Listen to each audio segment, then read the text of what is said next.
കൂട്ടുകാരെ, ചന്ദ്രകാന്തം നമ്മുടെ ഈ നന്ദ താലി വലിച്ചെറിഞ്ഞ് താലി പൊട്ടിച്ചെറിഞ്ഞ് ഇന്ത്യവരത്തിന് പുറത്തേക്ക്.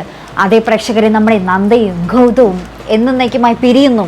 നമ്മളേക്ക് ഞെട്ടിക്കുന്ന ഒരു പ്രൊമോ തന്നെയാണ് ഇന്ന് ചന്ദ്രകാന്തം പുറത്തുവിട്ടിരിക്കുന്നത്.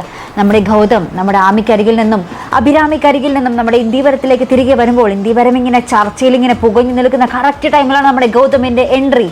അപ്പം തന്നെ നമ്മുടെ പിങ്കിയും നന്ദയും വല്യമ്മയും എല്ലാവരും ചോദ്യം ചെയ്യാൻ വളയുകയാട്ടോ. ആരാണ് അഭിരാമി? അഭിരാമി വിളിച്ചോടെ നിങ്ങൾ എങ്ങോട്ടാണ് ഈ പോയത്? വിളിച്ചാൽ നന്ദ പറയുന്നുണ്ട്, വിളിച്ചാൽ പോലും ഫോൺ എടുക്കില്ല, നിങ്ങൾ എന്ത് മനുഷ്യനാണെന്നൊക്കെ പറഞ്ഞ് കുറേ പറയുന്നുണ്ട്. അപ്പം നമ്മുടെ ഗൗതമാണെങ്കിൽ ഒന്നും വിട്ട് പറയുന്നില്ല കേട്ടോ. എല്ലാവരും ചുറ്റിനും നിന്ന് ആക്രമിച്ച് ക്വസ്റ്റ്യൻസ് ചോദിക്കുന്നുണ്ട്. പക്ഷേ ഗൗതം കമാവുന്ന ഒരക്ഷരം മിണ്ടുന്നില്ല. എന്ത് പൊട്ടനാണല്ലോ, എല്ലാം തുറന്നു പറഞ്ഞാൽ അവിടെ തീരാവുന്ന പ്രശ്നമല്ലേ ഉള്ളൂ. ഗൗതം ഇന്നത്തെ എപ്പിസോഡിൽ പറയുന്നുണ്ട് നമ്മുടെ അഭിരാമി നമ്മുടെ ഇന്ത്യവരത്തിലേക്ക് നേരത്തെ വന്നിട്ടുണ്ടെന്ന്. അപ്പോൾ എല്ലാവർക്കും അറിയാവുന്ന ഒരാൾ തന്നെയല്ലേ അഭിരാമി. പിന്നെ എന്തിനാണ് നമ്മുടെ ഗൗതം ഒളിക്കുന്നത്?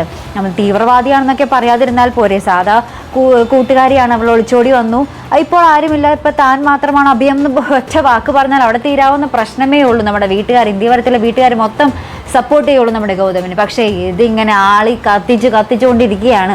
നമ്മുടെ ചന്ദ്രകാന്തത്തിന് ഇപ്പോൾ അവിഹിതം ഒരു നിർബന്ധമാണോ എന്നാട്ടോ പ്രേക്ഷകർ ഇപ്പോൾ സോഷ്യൽ മീഡിയയിൽ കമൻറ്റോട് കമൻറ്റാണ്. ചന്ദ്രകാന്തം മാറ്റിയിട്ട് അവിഹിതകാന്തം നിടാനാണ് നമ്മുടെ കുറേ പേര് ഇങ്ങനെ സജസ്റ്റ് ചെയ്യുന്നത് കേട്ടോ. എന്തായാലും നമുക്ക് കാത്തിരിക്കാം.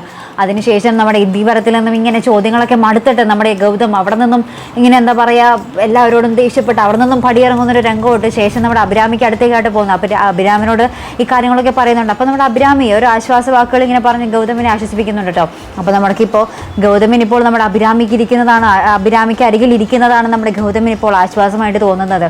എപ്പോൾ നമ്മുടെ ഇന്ത്യവരത്തിൽ വരുന്നു അപ്പോഴൊക്കെ നന്ദ ഭയങ്കര പൊട്ടിത്തെറിയാണ്. നന്ദ ലാസ്റ്റ് ഇങ്ങനെ ആ കഴുത്തിലെ താലി വരെ ഇങ്ങനെ പൊട്ടിച്ചെറിയാൻ ശ്രമിക്കുന്നുണ്ട്. നമ്മുടെ അർജുനാണ് എക്കത്തിനും വട്ടം നിൽക്കുന്നത്. അർജുൻ മാത്രം ഇപ്പോൾ നമ്മുടെ ഗൗതത്തിനെ സപ്പോർട്ട് ചെയ്യുന്നുള്ളൂ. എന്തായാലും പ്രേക്ഷകരെ നമുക്ക് കാത്തിരുന്ന് തന്നെ കാണേണ്ടിയിരിക്കുന്നു. നമ്മുടെ നന്ദ ഗൗതം ബന്ധം ഇനി മുന്നോട്ട് പോകുമോ ഇല്ലയോ ചോദ്യചിഹ്നമാട്ടോ. കാത്തിരുന്ന് തന്നെ കാണാം. അപ്പോൾ ഇതുപോലുള്ള പ്രൊമോ റിവ്യൂസിനും എപ്പിസോഡ് റിവ്യൂസിനും ഒക്കെ നിങ്ങൾ മറക്കാതെ ചാനൽ സബ്സ്ക്രൈബ് ചെയ്യുക. അടുത്തൊരു വീഡിയോ വരുന്നത് വരയ്ക്കും ഗുഡ് ബൈ.